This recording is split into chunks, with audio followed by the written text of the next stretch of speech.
لا معلش، انا عايزك تركز معايا كويس جدا جدا جدا، لان النهارده ان شاء الله هعرفك ازاي تعمل حساب جوجل ادسنس بالطريقه الصحيحه بنسبه مليون في الميه. والطريقه دي هتنفع في التليفون وهتنفع في الكمبيوتر. وعايز اقول لك برضو على حاجه، ان احنا هنجاوب النهارده على اسئله كتيره جدا جدا جدا تخص موضوع جوجل ادسنس. نبتدي اول حاجه ببساطه شديده حضرتك، وهي ان انت هتفتح جوجل كروم وتخش لي من على السجلات او الهيستوري، وتخش من هيستوري من هنا اهو وتحذف اي سجل. انا مش عايز اشوف اي سجل على الكمبيوتر عندك، يعني اي سجل موجود عندك على الكمبيوتر يتحذف فورا.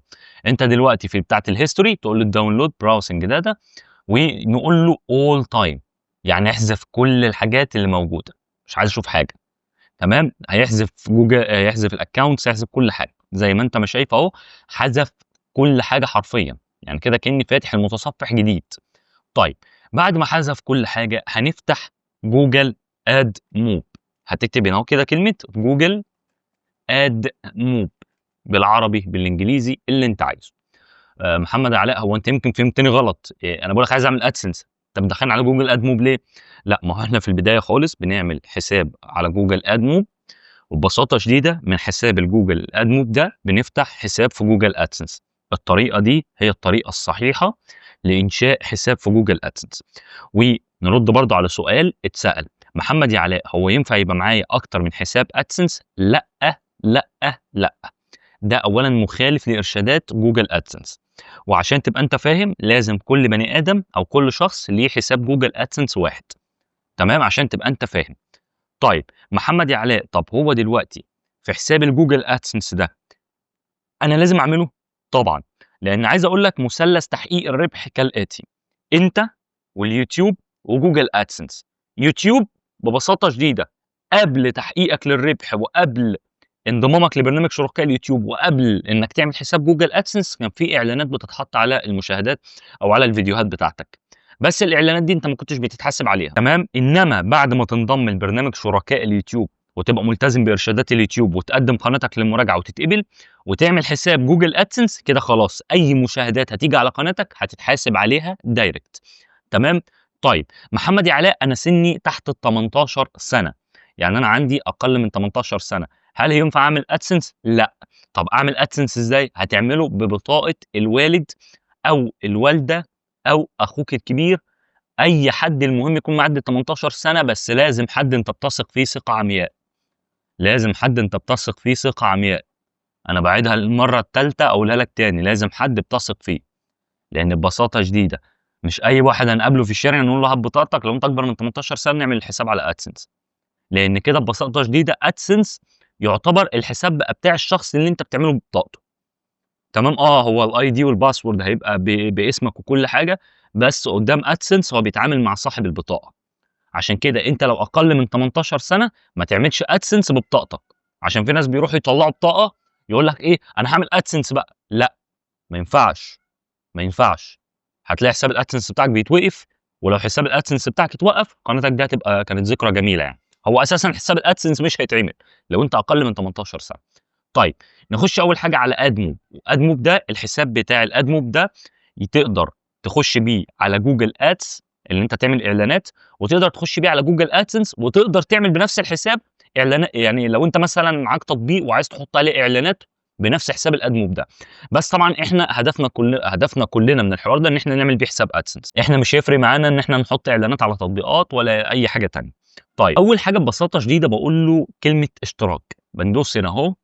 تمام، وبعد كده هو بيقول لك طيب، اول حاجه هتقول له هنا اهو نعم.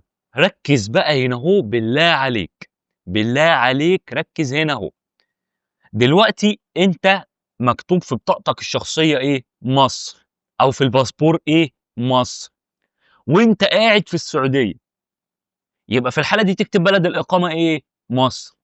طب تقول لي ليه؟ ده انا قاعد يا محمد دلوقتي في السعوديه. هقول لك ملناش دعوه، احنا بناخد بلد الاقامه اللي موجوده في البطاقه الشخصيه.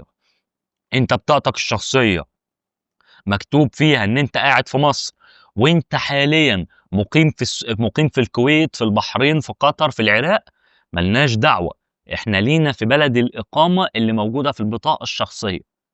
معاك اثبات هويه، اثبات هويه يثبت ان انت قاعد في العراق، هتقول لي لأ، هاقول لك خلاص ما فيش مشكلة، يبقى بطاقتك الشخصية مكتوب فيها مصر، تكتب لي هنا مصر، تكتب هنا أهو كده تنزل شوية لحد ما نجيب مصر. ثواني، ثواني، م ت ح مش عارف م أيوه، غ ف، هو مصر تحت شوية أهي، بس جبناها. طيب، يعني يا محمد يا علاء أنت عايز تقول لي إن أنا ما ينفعش أعمل AdSense بالمكان اللي أنا قاعد فيه إلا المكان المحطوط في البطاقة؟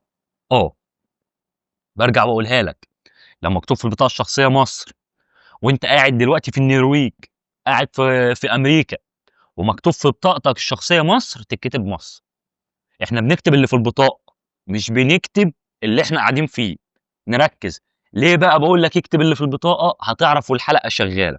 عشان تبقى أنت فاهم لازم تعرف والحلقة شغالة. هنا بقى بيقول لك شوية إرشادات عايز تقراها، ترجم بالعربي واقرا، تمام، عشان لو خالفت أي إرشاد منهم، قناتك دي كانت ذكريات، يعني قناتك دي مع السلامة، كانت ذكريات، أو حساب الAdsense بالتحديد كان ذكريات. فأنت عايز تقراها خُد راحتك خالص واقرا. تمام. بعد كده أهو ببساطة شديدة هنقول له بدء استخدام AdMob. وبرضه في حاجة عايز أقولها لكم، دلوقتي هو بيقول لك معلوماتك قيد المراجعة. يعني إيه كلمة معلوماتك قيد المراجعة؟ يعني دلوقتي AdMob بيراجع المعلومات دي. الجيميل اللي أنت دخلت بيه AdMob ببساطة شديدة هييجي عليه رسالة يقول لك فيه مبروك إحنا وافقنا على الطلب بتاعك إن أنت تنضم لنا. بمجرد ما تتبعت لك الرسالة بتاعة خلاص إحنا وافقنا عليك في AdMob، هتروح لفين؟ لAdsense. يعني أنت دلوقتي خلاص عملت حساب في AdMob، بس حسابك لسه ما اتفعّلش. ليه؟ لإن AdMob بياخد له في حدود من 6 ساعات ليوم، يعني في الحدود دي هو ما بيأخرش عن 6 ساعات مقدمة.